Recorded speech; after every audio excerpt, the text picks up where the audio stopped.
Bali ya. Kok jauh-jauh bisa ikut Ya karena festival? saya memang kelahiran dan sekolah saya sini. Oh, sini. Saya merantau Buana dan sudah 30 tahunan melanglang, 20 tahun saya di Bali. Akhirnya saya berusaha di bidang kreatif seperti ini. Semuanya saya produksi adalah barang-barang daur ulang. Ini bekas benang. Bekas benang kita ini kan, ini per gajah, ini juga mika. Selanjutnya akan jadi sebuah ukir. Ini sangat baik sekali untuk katakanlah mau meminimalisir sampah-sampah di jalanan. Selanjutnya juga ada daur ulang juga. Ini kayu bekas, ini kulit bekas. Kita modif seperti miniatur jimbe. Jimbe adalah alat musik perkusi Afrika yang sangat populer sekarang di dunia. Terus seperti kita jadikan jimbe sekarang.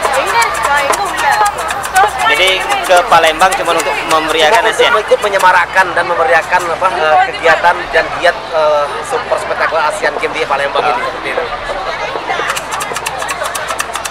Dan saya bangga untuk bisa hadir di kota ini dan semua warga menerima saya dengan senang hati membawa bermacam barang kreatif ke souvenir ini.